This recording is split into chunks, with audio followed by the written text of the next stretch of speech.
औज़ुबिल्लाहिमिनश्शैतानिर्रजीम बिस्मिल्लाहिर्रहमानिर्रहीम। 9th class की physics का topic resolution of forces. Forces की तहलील। रेजोल्यूशन का मतलब होता है तहलील करना। जैसे एडिशन है, ये एडिशन का उलट प्रोसेस है। एडिशन में दो वेक्टर्स जमा हो जाते हैं और एडिशन ऑफ वेक्टर होता है हेड टू टेल रूल के ज़रिए, जबकि इसमें दो फोर्सेस को यानी दो वेक्टर्स को आपको रिजॉल्व करना होता है। रिजॉल्व करने का मतलब क्या है कि आपको उन्हें जो है अलहदा-अलहदा करना होता है, हिस्सों में बांटना होता है। तो बहरहाल इसको वेक्टरों की तहलील भी कहते हैं। तो अब देखिए वो हमें क्या क्या बता रहा है कि अ फोर्स और सामने ब्रैकेट के वेक्टर उसने लिखा है। वेक्टर का मतलब आपको पता है कि डायरेक्शनल क्वांटिटी होता है। Vector means directional quantity. तो अ फोर्स में बी स्प्लिट इनटू कंपोनेंट्स। एक फोर्स को या एक वेक्टर को इसके अज्जा में भी तकसीम किया जा सकता है। स्प्लिट का मतलब होता है बांटना, तकसीम किए जाना।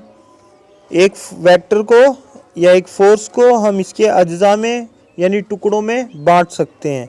Usually perpendicular to each other, आम तौर पर ऐसे टुकड़े जो एक दूसरे के अमूदी वाक़े हों।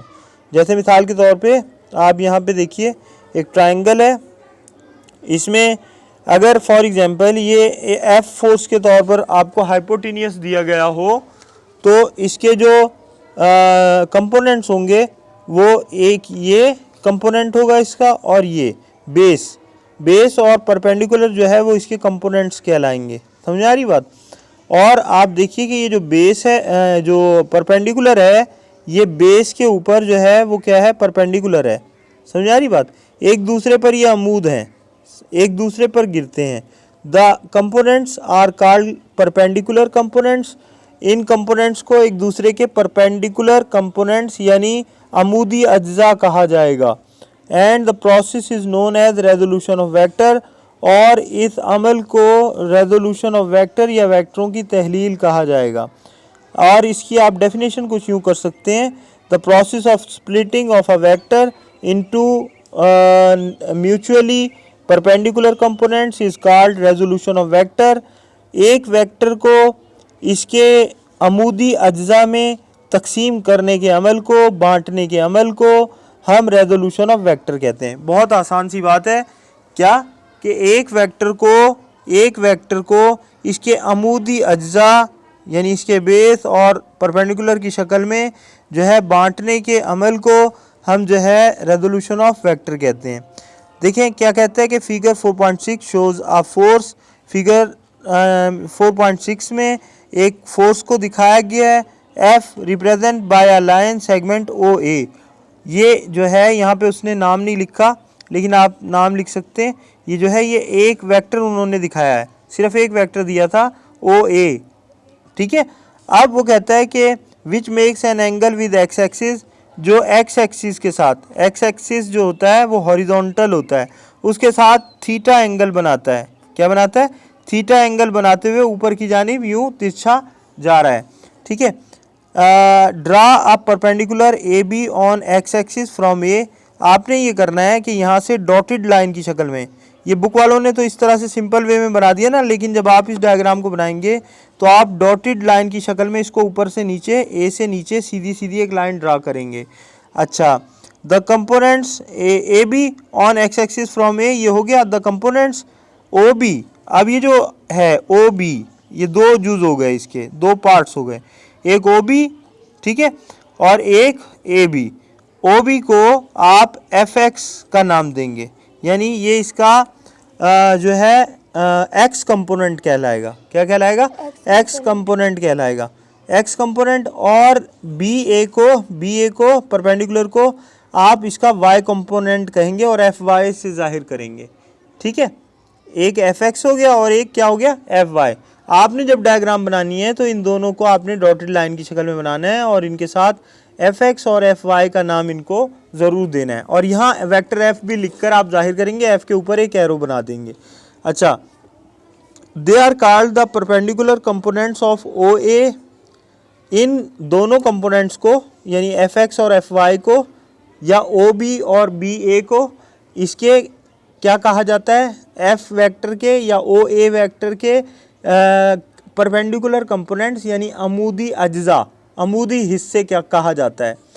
और वेक्टर एफ जो है, वेक्टर एफ अगर आप इन दोनों वेक्टर्स को ऐड कर दें, यानी इस वेक्टर को, किस वेक्टर को, ओ बी को और बी ए को अगर आप ऐड करेंगे तो रिजल्टेंट वेक्टर यही ये वाला वेक्टर हासिल होगा। तो इसलिए आप यानी एफ वेक्टर आप लिख सकते हैं कि F vector is equal to F X plus F Y, यानी अगर इन दोनों को ऐड कर देंगे तो वो हासिल हो जाएगा जो वेक्टर जिसे आपने उसके हिस्सों में बांटा है। मैंने आपको कहा था ना कि ये हेड टू टेल रूल का उलट है, बिल्कुल हेड टू टेल रूल में आपने दो वेक्टर्स को, अलग अलग वेक्टर्स को इकट्ठा किया था और रिजल्टेंट वेक्टर एफ हासिल हुआ था, और इसमें एफ वेक्टर को आपने उसके दो हिस्सों में बांटा है। समझ आ गई बात, जिनको परपेंडिकुलर कंपोनेंट्स कहते हैं। तो आगे चलते हैं, तो देखिए वो कहता है द ट्रिग्नोमेट्रिक रेशोज, तकूनियाती निस्बतें, can be use to find the magnitude of F X and F Y. F X और एफ वाई की जो मिकदार है सही मायनों में, इसको मालूम करने के लिए आप तकूनियाती निस्बतों को इस्तेमाल कर सकते हैं। अब व्हाट आर ट्रिग्नोमेट्रिक रेशोज, अभी मैथमेटिक्स में भी आप यहाँ तक नहीं पहुँचे हैं। Trigonometric ratios are actually the relationship between three sides of a triangle. तकूनियाती निस्बतें किसी भी मुसल्लस की, मुसल्लस कहते हैं तीन कोनों वाली शक्ल, मुसल्लस की तीन कोने और थ्री साइड्स होती हैं और हर साइड का अलग अलग नाम है।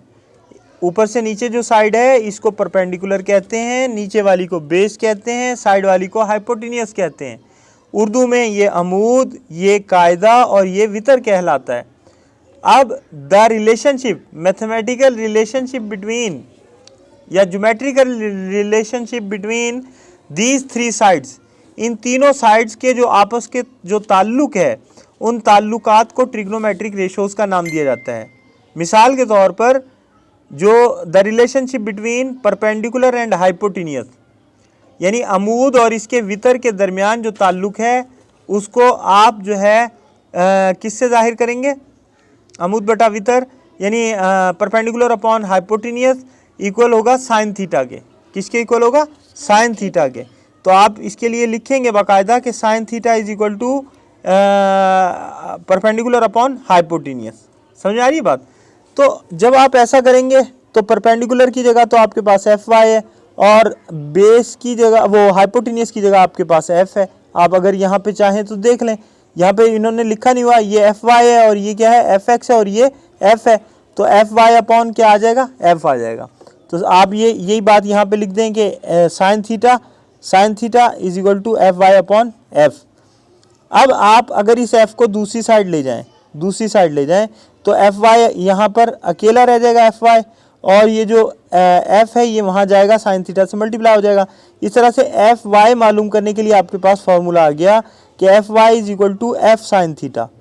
जैसे आपने एक ट्रिग्नोमेट्रिक रेशोज निकाली, सबसे पहले इनको साइन थीटा देना चाहिए था। मैं जो है बिल्कुल आपको प्रॉपर ऑर्डर में जो है वो पढ़ा रहा हूँ कि सबसे पहले इनको साइन थीटा की वैल्यू निकाल के देना चाहिए थी ट्रिग्नोमेट्रिक रेशो में। इसको इन्होंने बाद में दिया हुआ है और जो कॉस है उसको पहले दे दिया है। अब व्हाट इज कॉस थीटा, ये सेकंड ट्रिग्नोमेट्रिक रेशो है। The relationship between base and hypotenuse, कायदा और वितर के दरमियान जो ताल्लुक है, ये वाला ताल्लुक कि cos theta is equal to base upon hypotenuse, base upon hypotenuse. अभी क्या बताया था मैंने, बेस कौन सा है, ओ भी मैंने बताया था ना कि ये बेस है या कायदा है, और ये क्या है, ये हाइपोटेनियस है। तो base upon hypotenuse, cos theta is equal to base upon hypotenuse. तो ये जो है इस तरह से आपके पास जो आ जाएगा वो क्या आ जाएगा फॉर्मूला कि F X upon F is equal to cos theta. F को दूसरी साइड ले जाएंगे तो वहाँ कॉस थीटा से जाके ये मल्टीप्लाई हो जाएगा, और इस तरह एफ एक्स जो है वो इक्वल आ जाएगा एफ कॉस थीटा के। किसके इक्वल आ जाएगा, एफ कॉस थीटा। तो इस तरह आपने देखिए मैथमेटिकल जो है यानी मतलब डेरिवेशन को इस्तेमाल करते हुए एफ एक्स वैक्टर यानी कंपोनेंट एक्स कंपोनेंट की भी वैल्यू फाइंड आउट करने के लिए एक फार्मूला आपने डिराइव कर लिया, और वाई कंपोनेंट को फाइंड आउट करने के लिए भी एक फार्मूला डिराइव कर लिया। अब ट्रिग्नोमेट्रिक रेशोज क्या सिर्फ ये दो ही ट्रिग्नोमेट्रिक रेशोज होती हैं, साइन थीटा और कॉस थीटा? नहीं, बल्कि मेनली तीन रेशोज हैं, एक sine theta, number two cos theta number 3 tan theta, और उसके अलावा 3 हैं जो कि इनका इनवर्स हैं, इनका बिल्कुल इनका उलट है, इनके अपोजिट हैं, और वो कोसिकेंट थीटा, सीकेंट थीटा और कॉट थीटा हैं, यानी कोटेंजेंट थीटा हैं। 6 तकुनियाती निस्बतें होती हैं। इनको मैं डिटेल में आपको इंशाल्लाह मैथमेटिक्स में पढ़ाऊंगा, या फिजिक्स का कोई और टॉपिक आया तो उसमें इंशाल्लाह आप सबको मैं ये ज़रूर पढ़ाऊंगा। तो I hope you have understood to find out the components of a vector, and you have understood this topic, resolution of vector, that how can you split a vector into its components, x component and y component। तो आप इस topic को बार बार देखिए, और अगर कोई बात नहीं समझ में आती तो आप कमेंट में जाके